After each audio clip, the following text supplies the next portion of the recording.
అందరికీ నమస్కారం. Welcome to our channel. ఇవాళ మనతో పాటు ప్రముఖ జ్యోతిష్య మరియు వాస్తు పండితులు బ్రహ్మశ్రీ డాక్టర్ నాయకంటి మల్లికార్జున శర్మ గారు మనతో ఉన్నారు. గురుగారితో మాట్లాడదాం. గురుగారు నమస్కారం అండి. నమస్కారం అండి.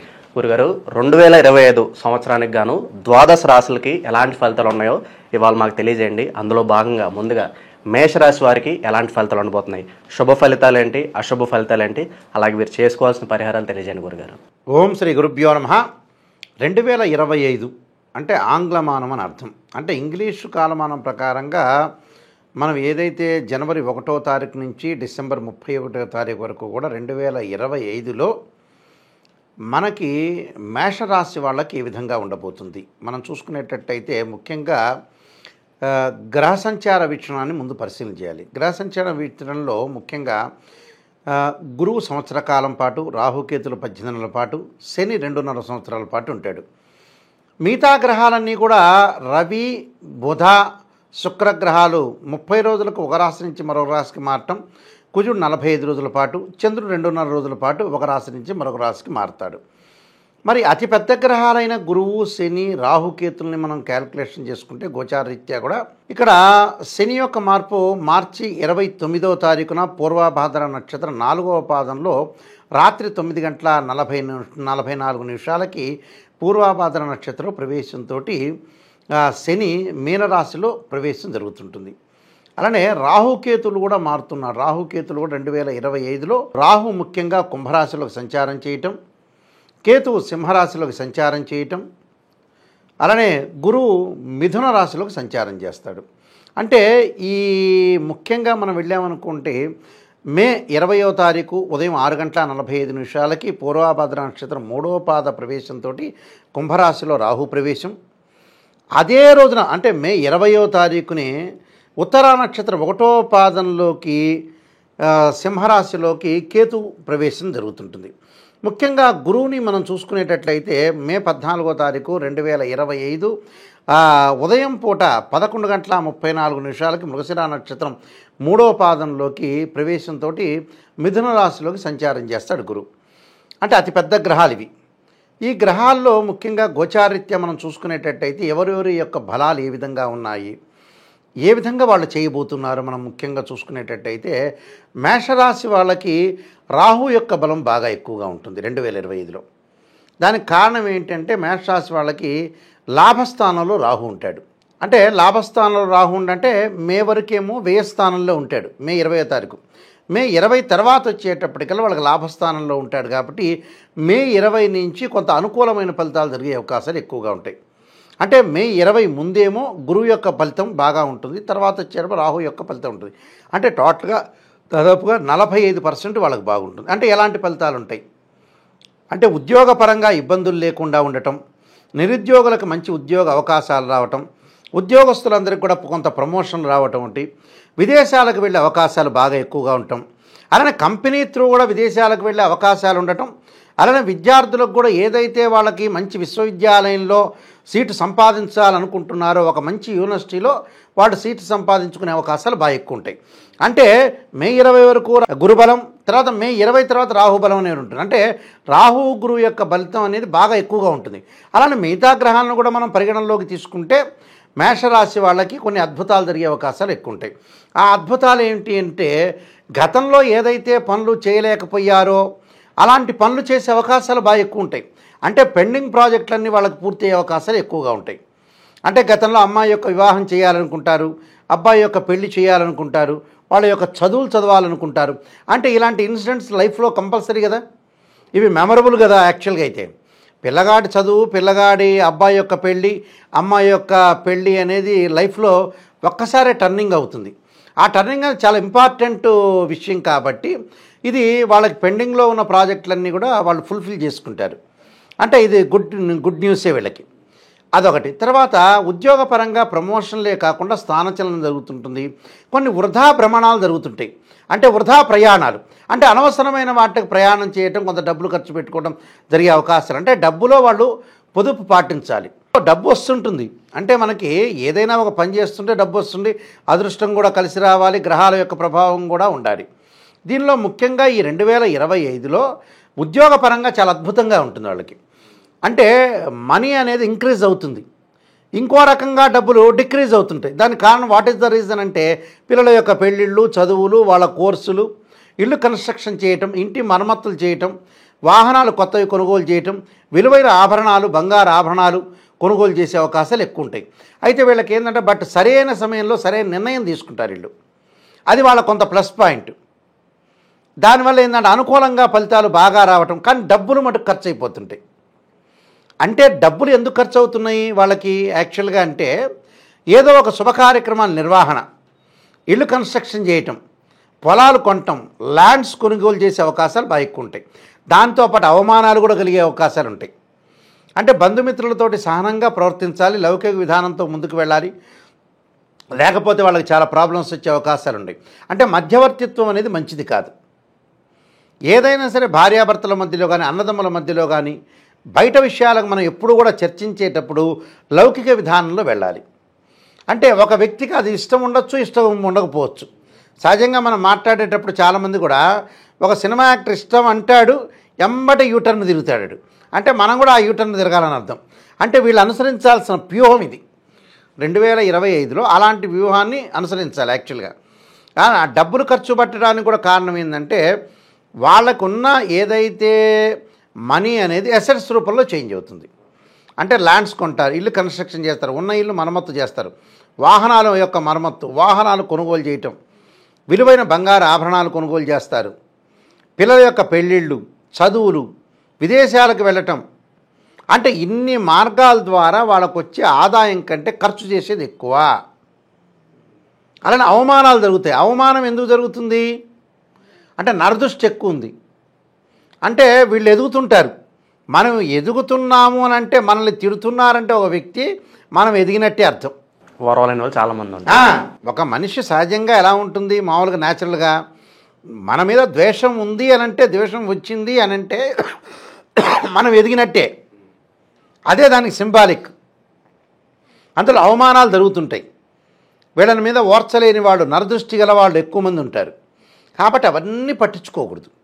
మనం స్విమ్మింగ్ చేస్తున్నాం, ఈత కొడుతూ ఉన్నాం, మధ్యలో రకరకాల అవాంతరాలు వస్తుంటాయి.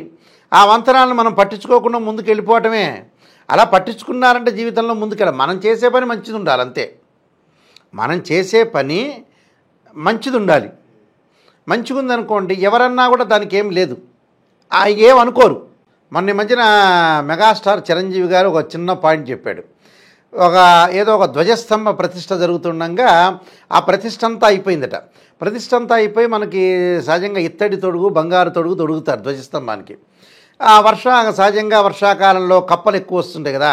ఆ కప్పలు 10 12 కప్పలు ఆ ధ్వజస్తంభం దగ్గర ఉండగా అన్ని కప్పలు అనుకున్నాయట. ఏమనుకున్నాయంటే వాళ్ళ యొక్క మనసులో భావం, ఈ ధ్వజస్తంభానికి ఎక్కితే ధ్వజస్తంభాన్ని కొద్దిగా నూనె అవన్నీ రాస్తుంటారు, పూజలు చేస్తుంటారు, వర్షం పడుతుంటే జారిపోతుంటుంది, నీళ్లు నూనె పడుతుంటే వర్షం జారిపోతుంటుంది. అలా పైకెక్కుతూ ఉంటుంటే మనం జారి కింద పడిపోతాము అని కప్పలన్నీ అనుకునేట. కానీ ఆ గోల్ సాధించాలిగా లక్ష్యం. కొంతమంది మనం మంచి చేసే పనికి ఒకటితో సంబంధం లేదు, మనకు మంచి అనుకుంటే మనం చేయటమే ఆ పని. అయితే ఈ ఒక కప్ప ఏం చేసిందంటే హఠాత్తుగా పైకెక్కిందట. హఠాత్తుగా పైకెక్కగానే ఎమ్మటే ఆ కప్ప ఎక్కి దాని యొక్క లక్ష్యాన్ని ఛేదించిందట. ఎందుకు ఎక్కిందంటే ఆ కప్పకి చెవులు లేవట. మిగతా కప్పలన్నిటి కూడా వినికిడి జ్ఞానం ఎక్కువందట.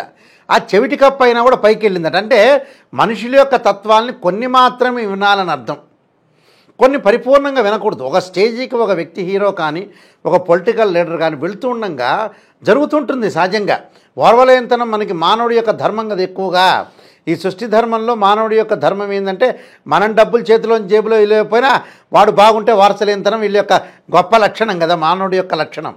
అందువల్ల అలాంటి విషయాలు వీళ్ళు పట్టించుకోకూడదు. ఈ రాశి వాళ్ళు ఏదైతే ఇళ్ళు కానీ ఆస్తులు కానీ ప్రాపర్టీస్ కానీ ముందుకు తీసుకుని వెళ్ళాలి.